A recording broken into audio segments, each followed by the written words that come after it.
Hey, you guys, it's me, Nancy Alder, and I wanted to reach out and share with you because I've been reading Hillman, James Hillman, really closely associated with depth psychology. Did a lot of working with Jung's archetypal psychology and wrote a book called Re-envisioning Psychology in the 70s that I've realized is kind of the core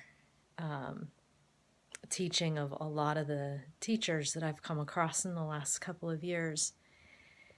And I realize that I talk a lot about soul and I've focused on doing soul work, and there really isn't I haven't come across a great definition for what that means or exactly how to do it in a practical way.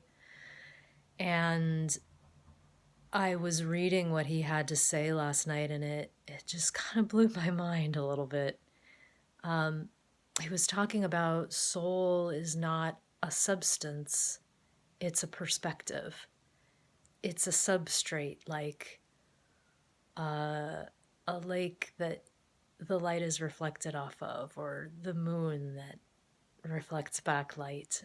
And it is what consciousness sits on. It's like where consciousness comes from. And its main language is image, for sure. And I just had this reading, this material. I just got overcome with this sensation. I guess that's the best word for it, for something that I've experienced my whole life, no matter what's changing in my circumstances. It's just been this kind of ocean that my personality and even my consciousness is resting in. And he writes about that. It's, ego is so small in comparison. And there's something that feels so liberating about that. It's like I don't have to fix myself. I don't have to escape myself. I just have to position myself within this larger, bottomless, mysterious, timeless thing. And I was just outside in the dark, lying on my back, hanging out with the cats, and I just felt this just flood of well-being and contentment, that there isn't anything for me to do or figure out. It's just resting in this space. And I used to feel that when I was little, and I would go outside in the street at night or hide in the bushes, or just this mysterious, timeless, beyond life and death just thing. And I've always felt so connected to it, and what brings me alive tries to speak of it and live it, and what deadens me is what has no space for it. And so, yeah, I'm realizing I have so many ideas about things that I want to bring to the world, and communities I want to be a part of, and work I want to be a part of, and it all really boils down to this: am I living from soul? Do I feel a connection with soul right now? And that's it. And I do think about death. What is it going to be like at that moment when I cross over? What is going to be there? And I would like to think that it's this feeling. It's that one thing that's kind of wrapping me, no matter where I am, through all stages of my life and all circumstances.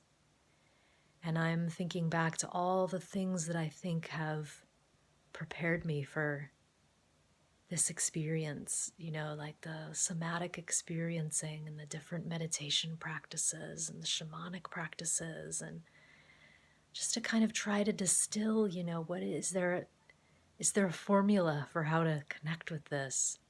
It's theory, it's poetry, it's feeling, it's experiential, it's a certain awareness and perspective. Because I just want to live as close to this as I can and to help bring other people to this, because I feel like addiction and illness and mental health crisis and loneliness, it all just dissolves in this space. I've heard it said that the opposite of addiction isn't sobriety, it's connection. And I think, yes, but connection to what? Not connection to anything. And then we think about, well, trusted friends or meaningful work or our true self, but what does that mean? What does that mean, really? And then I think about what's there when I'm not there? You know, what is looking out from my eyes? What is feeling what's in my body? What is the root of that? Where does that come from? And I just feel like the further back I can follow that thread, and the more time I focus on that being the most real and most important thing, the more I feel like I can show up for whatever life asks of me and feel full from the inside. Happy Halloween. Happy Day of the Dead. This is the time of darkness, the veil being thin. If you're feeling any aching or longing or confusion in your life, I hope this space finds you. And if there's anything that I can do to help or provide inspiration or just above all, just share these questions and share this seeking, this never-ending, beautiful, delicious, heartbreaking seeking with you, please find me.